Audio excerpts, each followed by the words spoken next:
So I'm only 19 years old, yet I have achieved something that many people throughout their lifetime don't even achieve, and that is an 800 credit score. What? Bro, what are you talking about, man? Technically, it's a 797, but that's literally 800, is the same exact thing. And just like Stephan explains, a credit score is similar to a report card that you get in school. But instead of it reporting how well you do on tests or your grades, it reports how well you handle money and manage your money. The importance behind having a good credit score is that it can save you a lot of money over time and even make you money as well. When you have a high credit score, it allows you to have the lowest possible interest rate when you want to leverage your money, whether that be in real estate investing or stock investing or business or anything really. So if you're just as excited as me to learn about how you can raise your credit score to 800, just make sure to smash that like button, hit that subscribe button, hit the bell notification, and roast me in the comments. And without further ado, let's get right into the video. So there are 5 aspects that you need to focus on in order to raise and maintain a high credit score. And that first aspect is to look at your on-time payment history. Your on-time payment history is the most important thing about your credit score because it makes up 35% of your whole entire credit score. Now this step is pretty simple. All you have to do is make sure you don't miss a credit card payment and you never pay anything off late. And if you miss even a single credit card payment, it could literally ruin everything. So this is how your percentage paid on time is calculated. You take your on-time payments and then you divide them by the total amount of payments. For example, let's say you have a credit card that you've had for 60 months, and out of those 60 monthly payments, you miss just one payment. In that case, you take the 59 on-time payments, then divide them by the 60 total payments, which yields a 98.3% payment ratio. And according to Credit Karma, that actually puts you in the yellow. Regardless of if 98 sounds like a high number, that puts you in the yellow, which you do not want to be in. Now let's actually switch up in this example. Let's say you've had 2 credit cards within the past 60 months, and you miss one payment still. Now you have 120 payments in between 2 credit cards. And if you miss one payment, that means you need to take 119 of the on-time payments divided by the 120 total payments. And that takes you to 99.1% on time, which actually puts you in the green with Credit Karma. And maybe a lot of you watching this don't even have a credit card yet, or maybe you've had a credit card for less than a year. If you've had a credit card for 1 year, that's 12 monthly payments that you had to make. And if you miss one of those payments, you have to take 11 divided by 12, and that equals 91.7%. And according to Credit Karma, that's in the red, and that is really, really bad. So that's why when you have your first credit card in your first year, you have to make sure that you have to pay it off in full and always pay it off on time. And let's say you do accidentally miss a payment. One thing that you can do to lessen the impact that has on your credit score is to have more credit available to you. If you had 1 credit card over 60 months, that's 60 payments. But if you had 2 credit cards over 60 months, you double that and you have 120 payments. So let's say over 5 years, you had 10 credit cards.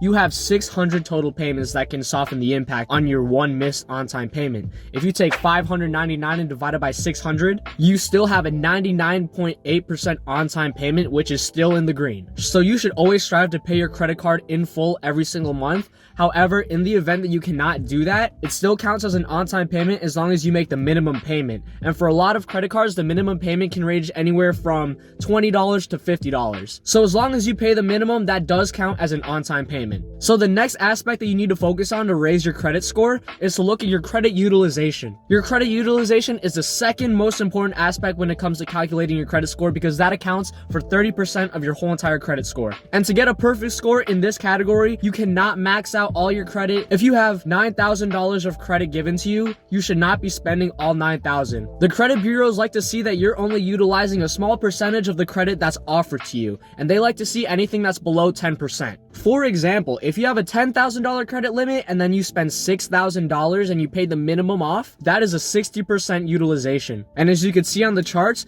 a 60% utilization is in the red, which is really bad. And because you have a higher credit balance, the credit bureaus see you as a riskier borrower, which lowers your credit score. Well, let's use that same example of a $10,000 credit limit and you spend $6,000, but instead you actually pay it off in full. By the end of the month, the numbers reported to the credit bureau show that you have a 0% utilization, which they really like to see. And when it comes to credit utilization, it doesn't matter about the dollar amount, it depends on the percentage. So if you have a $300 credit limit and you spend all $300, that is a 100% credit utilization, which is terrible. Well, let's say you spend that exact same $300, but you have a $30,000 credit limit.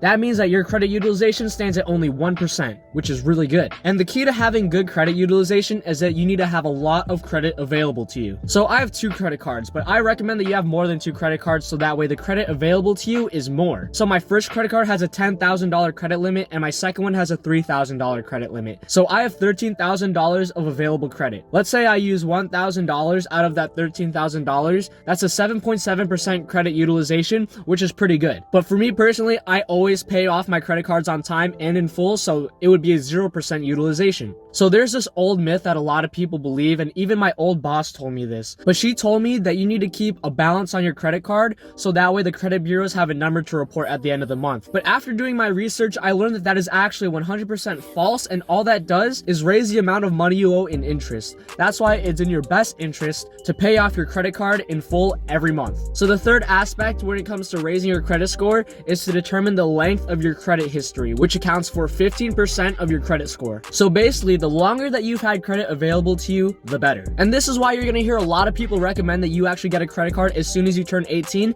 and that's exactly what I did. So the length of history doesn't depend on the total history, it actually depends on the average history.